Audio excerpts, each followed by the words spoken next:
I think that there's also fundamentally a major misunderstanding of China in this country. And let me tell you what the major misunderstanding is. You've seen that China was ruled by Communist Party in 1949, ruled by Communist Party in 1979, will be ruled by Communist Party 2019, and you assume that China hasn't changed. It's still being run by the same Communist Party. But the Chinese Communist Party has obviously changed fundamentally. I mean, I went to China for the first time in 1980. When I went to China for the first time in 1980, the Chinese people didn't have the freedom. They couldn't choose what to wear. They all wore Maoist suits. Yeah. They couldn't choose where to live, where to work, what to study. And certainly zero Chinese could travel overseas. Zero.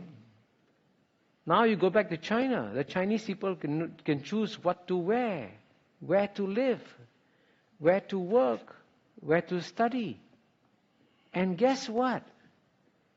Every year, 120 million Chinese, right? I think it's more than the population in California.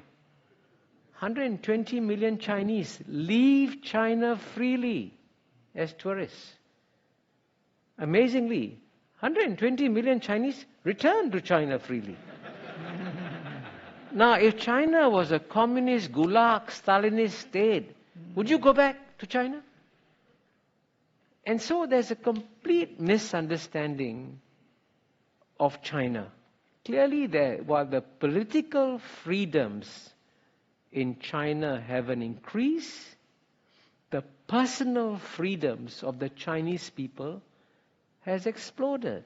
Mm-hmm. And I can tell you, one of the questions that future historians will be very puzzled by is the judgments made by America on China. And I'll tell you why they'll be puzzled. The United States of America is about 240 years old. Chinese history maybe 2,400 years old. In today's world, you have a society which is 240 years old, passing judgment on a society which is 2,400 years old, and at a time when China has had its best 30 years of history, the Americans are telling Chinese, you guys are not doing very well. Really, you should change your political system. Listen to us, become a democracy, all will be well with you. And I can tell you one thing, that Chinese leaders, there's a whole shades of opinion among them. The one complete point of agreement that they all have is that they saw what happened to the Soviet Communist Party. They saw what happened to the Soviet Union. They saw what happened to Russia. It went overnight to a democracy.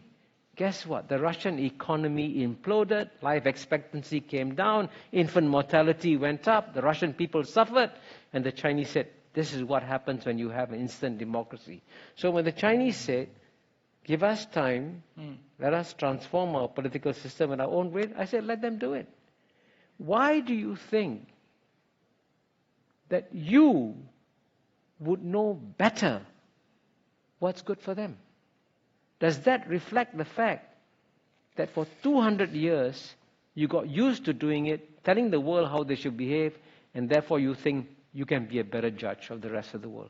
So that judgmental character in the West has got to adapt to the rest of the world, because the rest of the world today is less willing to be judged by you.